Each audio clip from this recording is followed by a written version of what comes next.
All right. Hello and welcome to Untitled Common Sense, episode 11. This is actually, I'm redoing this. I published an earlier version of episode 11, but I kind of got ranty and a little improper. I think I went a little too far. My sentiments were spot on, but I think the way I delivered it was a little too far. So I'm redoing this to kind of rehash and codify what I was talking about. So for episode 11, we're talking about I guess we'll call this Glazetown, USA, in America Crashout. I was watching, this was about 2 or 3 days ago, The Daily Show. Jon Stewart had this piece where he was talking about the Trump administration and how, you know, the segment was like, how authoritarian is we? And basically going over the authoritarian ways Trump's new government is being. The joke being, even though they're doing it, it's kind of just incompetently done and not really like up to snuff at the measure of what we know about authoritarian governments. And in that, he played a clip of one of the secretary meetings, where they have the cabinet meetings with Donald Trump. And, that had been my first time like really sitting down and watching it. And, I sat and watched it and it was like the craziest shit I've ever seen. I mean, you guys agree, right? Like it was literally Donald Trump sitting at the head or the middle of the table, all this press around him, everybody's lit. It's a horribly lit room. It looks like somewhere a mafia don would be, some Italian restaurant all the way in the back and something like that. But it was just everybody going in turn speaking about what they're doing, kind of like a meeting. If you call all your departments, you like give me an update, and everybody sits there and they were like, well, thanks to your leadership, Donald J. Trump, in your insight, we have now been instituting this and we have a record number of that. And it's all thanks to you, sir. And then they would each go around in turn and say, yeah, this week we deported this many immigrants and blah, blah, blah. And it's all thanks to your leadership and your greatness. And we thank you. And they all did it one by one, just around the circle. And all of it was just a shocking level of just glazing of Donald Trump. They were just praising him, just like everything this man did is visionary and led us to this new epoch. And I watched it, and I gotta say, it is not a good look. I think most people have been in places, whether it's school or work. You have that one person who's a brown noser and a butt kisser, and you're always just like, dude, what are you doing? Have some respect for yourself. And to see that from the leadership of this administration, all praising Donald Trump, like every idea he had is just the most brilliant. I couldn't have woken up today without you, Donald J. Trump. And they all glazed and they all laughed really excitedly at his jokes and like just propping him up, putting him on this pedestal. And it was like surreal. It was like it was like I was watching a movie, a parody of like an American administration.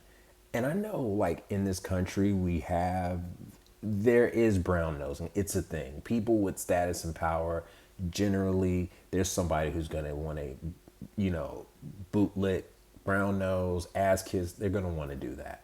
It's just baked into the hierarchical culture of this. But like to this level, like this man, they treated this dude like you. You would think he was holding a gun to each and every one of their heads, and they just made sure to tread so lightly, and nothing can be wrong. And they're all for us. And like, thank you, Donald Trump, for helping me achieve transcendence in this area. And without you, I never would have known. Like that same intense look you get from people who are like those codes, and they're like, yeah, I really just thank you. And they have that look where it's just like, help, I'm trapped behind this. Like it looks so much like that. And that's just the surface read of it. The deeper read is that like this is now what Americans are like. Like I was under the impression that we were a culture people who did not kiss ass, who like, you gotta earn respect. I'm not gonna glaze you. I can respect you, but like even let's even take it from the most base, chauvinistic, cisgender take. No self-respecting man is going to glaze another man like that. That's from the most base take. If you go to a more elevated take, you're like, if you have any type of self-respect for yourself, yeah, you can give somebody some props like, yo, that was a good look. You really helped us to that one. But to all of them, one by one, tell what they're doing and to say it's all because of Donald Trump. We never would have been in this position because of Donald Trump. I am here today because Donald Trump is here. And like it's like he is the end result of everything they ever achieved. Like nothing else matters but the fact that he was here to lead us into this promised land. And it was just so weird and so disappointing. It's disappointing for the fact that like these are the leaders of our country. And I know there's supposed to be solidarity with the president, or you rep your people's back, but like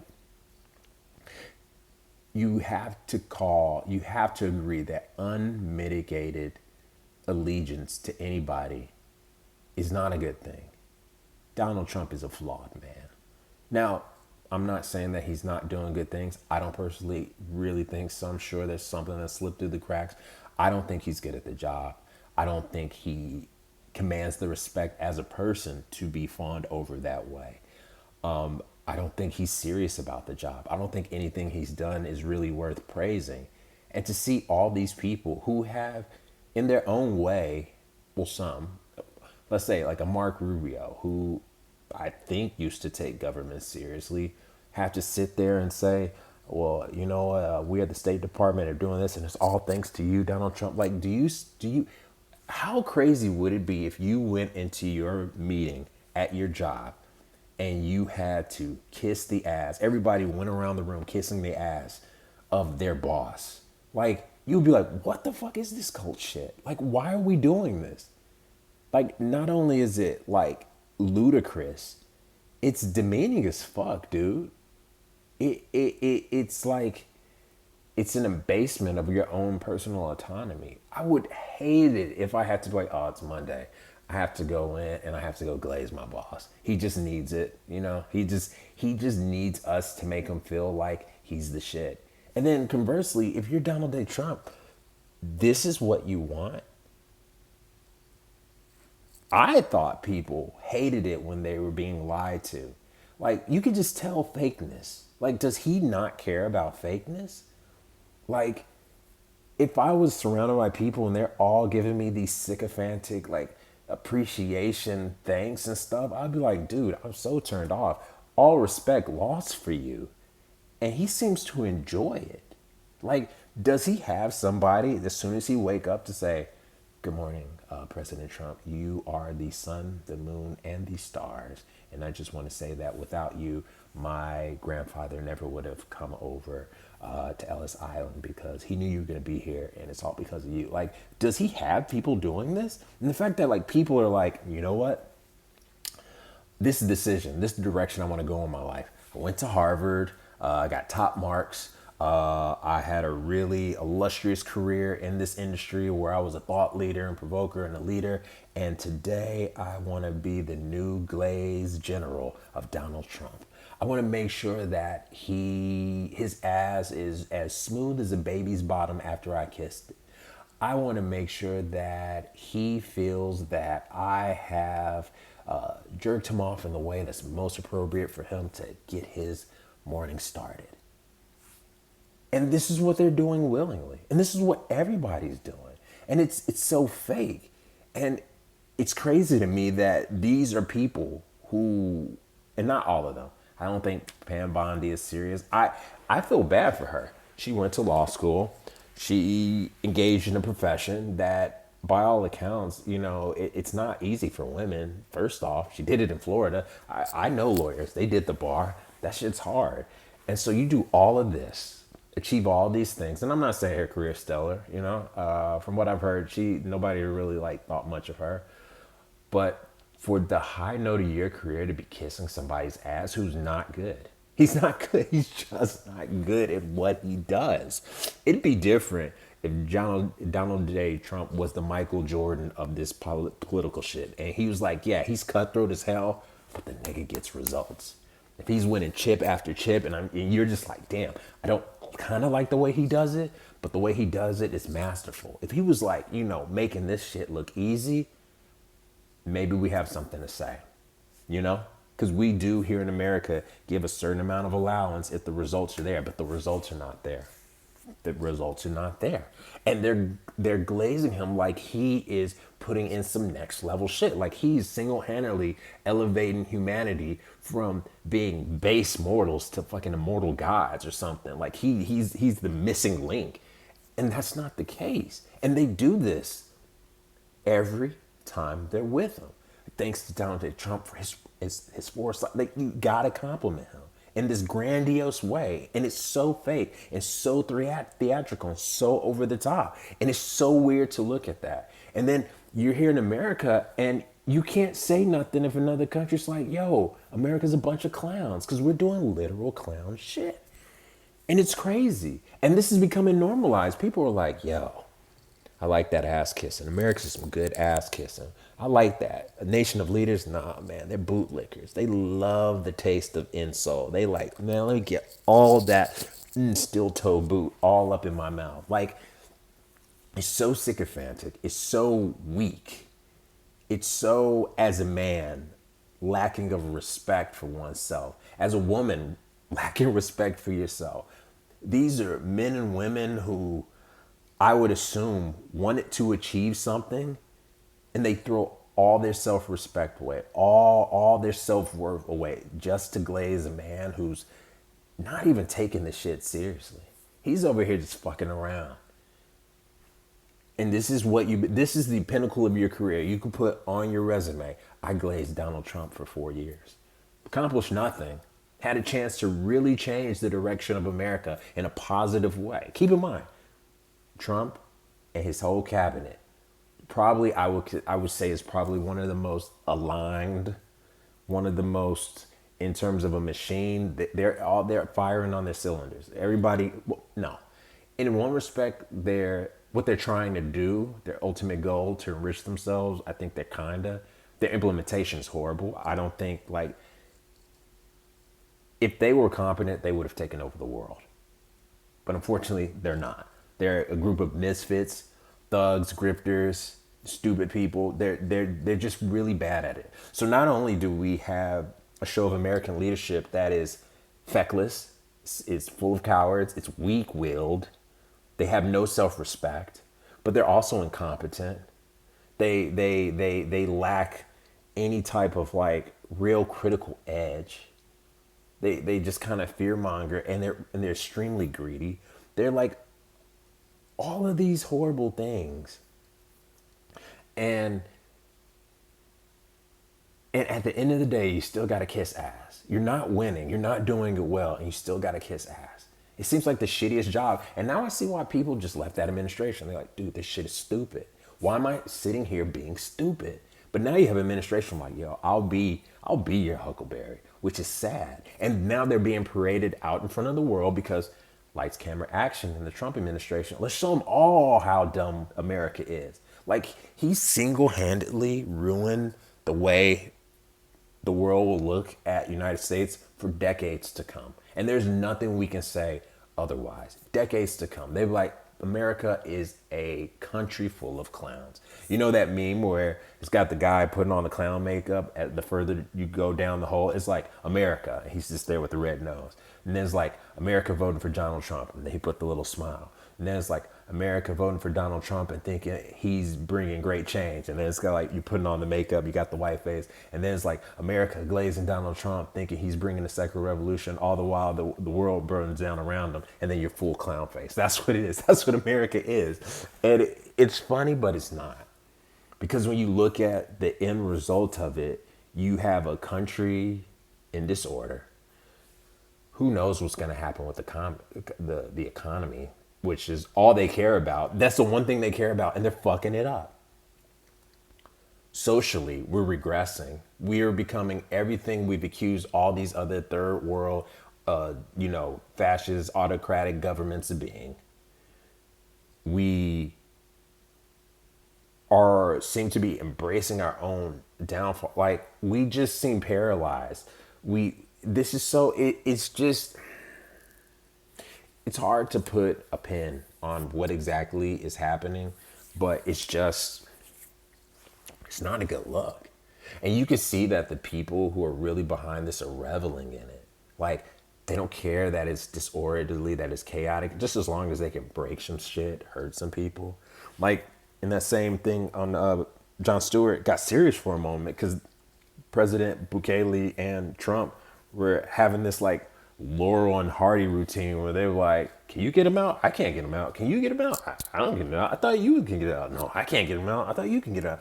Just pretend like they're both not the leaders of their individual countries and they can't make this shit happen and bring the prisoner back. And you look at that and they're laughing and like, this shit's fun. We're trolling people. And it's like, yo, this is real life. You're fucking around with somebody's like life. Like, even if he was a gang member, that's just a certain level of cruelty where you're just like, if it's just that easy to just fuck around with somebody. And this is dude who's like, his own administration was like, yo, it was a mistake. This dude is not the one. And the fact that they feel the need to play this around, like, I can't do anything. You can do anything. I can't do anything. Like, they're not both the authors and they're maintaining this. It's just like, yo, that's disturbing as fuck. Because it shows the level of just, I don't give a fuck that we're seeing. He doesn't take this seriously. Another man's life, if he was wrongly in prison, he should be like, oh, that's fucked up. That's all he could have said is like, that's fucked up. Let's bring him back. It wouldn't have been no thing. Instead, he's like, no. Let the motherfucker stay. I don't care. Can you do it? I can't do it. Just trolling. And it's like, that's so profoundly disturbing because as the leader of a nation that goes all over the world spouting how they have the moral high ground. You got JD Vance admonishing Europe, telling them, you guys are not doing enough. You need to do this. You guys are slipping. And then you have the guy in the Oval Office just being wantonly cruel. Made a mistake, no accountability, fuck it, I'm not gonna do anything about it. And then I'm gonna fucking meme around about this with another dictator. Like, and the people who support him don't care. Dude on Fox News on the 5, what is his name? I don't know. It's the older white dude with the gray hair. He was like, I'll sleep good at night, even if a few good apples go with the bad. Fuck the due process, just get them all out. And I'm fine with that. And it's just like, we've become so callous. We've become so dismissive. We've become so cruel, so spiteful. Like, for a country that has so much privilege, so much wealth, so much access, so much freedom, look at how we use it. Look at how it's made us as people. Like, and we're doubling down more on the same shit that is making us worse people. We have no sense of community. We're mercenary in the way we think about the world. As long as the money's right, then it's worth our time. We're willing to like casually dismiss people because they don't look like us or speak like us, because we're scared, because we are in our insulated bubbles of wealth and privilege, and we think a certain way because of misinformation on social media, and it's just fine if we fuck people over. It's all right. I don't have to deal with it. It's not my problem. But yet we want to have an opinion on everybody else's problem everywhere else but ours. Like, we know what the fuck is going on, and it's disgusting. And then you look at the leadership and you're like, how do we get here? And then you see an entire room of grown ass men and women sucking up to a man who, in any other industry that is about results, would not be in that position. You would not let him run your Fortune 500 company. Those stockholders would be like, yo, he's done. After quarter 1, you're done. You're a clown. You don't know what you're doing. What the fuck is this? Heads would roll. That CEO would be gone. You pull that shit anywhere else, you're done. And instead, people were like, nah, it's good. He is the Messiah. Jesus forgave our sins just so that Donald Trump will have a uninterrupted time here on earth. Like it's like they're saying Jesus paved the way for Donald Trump. And it's like, and then you hear the behind the scenes people are like, oh, I don't agree with this, but you're sucking up to him. Like, what? At some point, you just have to ask, what does my life mean? Is the pinnacle of my life, is what really matters in my life the fact that Donald Trump feels good, that everybody in the fucking world likes him, or he gets a compliment in it? Or is it about doing real shit? Being somebody of difference, of substance. And we've lost that. We've totally lost it. And just like Jon Stewart, I found it very troubling. It's evident America's crashing out. If this is what we expect from our leaders, thin-skinned men who needs constant validation in the most non-genuine and sycophantic way. The man cheats at golf. He goes every weekend to his resort at Mar-a-Lago to play golf, and he cheats at it. And it's like, dude, all you do is play golf. Either you should be better, or just like fuck around and just like, yo, dude, why cheat? Do you even love the game? Do you even love the game? If you got to cheat, do you love the game? I play games and I'm not good at it, but you know what? If I like the game, I like the game. And I may not be that dude, but it's fun to play. But to cheat of something you love? Like, that speaks volumes. If you cheat at the one thing he seems to care about besides money is at golf, that shows a lot. That shows like even when he's just fucking around, he's got to cheat to make sure it looks good for him. Like, that's fucked up. That's sick. And so if you extrapolate that, this is what you do for a game where it's just you. Golf is really a game about yourself. And if you've been playing it for years, the goal should be to get better. There's a reason why people respect Tiger Woods. You know? It's because the dude put time in his craft. He's good at the game. And even more so when he came back and won that Masters, you know why that shit was so sweet? Because it proved that it wasn't just youth on his side, though that was a factor of it. It wasn't just, all these other, it was, the dude is that good. Even with a fused back and having been out the game for this many years and being diminished from what he was when he was younger, this man still won a Masters, proving that like, I am that dude. I am that dude. And that right there, that's something to feel proud of. Tiger Woods can never play golf again. He'd be like, yo, but I came back and I won a Masters one last time when they said I couldn't. And that proves I am that guy. And Trump does not have it. You can have all the people in the world glazing you up. And you can tell it means nothing because he constantly needs it. And this is what we want in our American leadership. You want a leader who needs people to constantly make him feel good? That's who you want to have your back on the world stage, to have your self-interest, somebody who needs constant validation. Dude, recipe for failure. Weak leaders make weak countries. And we're following this dude? No bueno. No bueno. But hey, this is what it is. But thank you for joining me for that little bit of a rant. I don't know, man. It's just, dude, it's getting to me. It's getting to me. But I thank you, and I will see you in the next one. Later.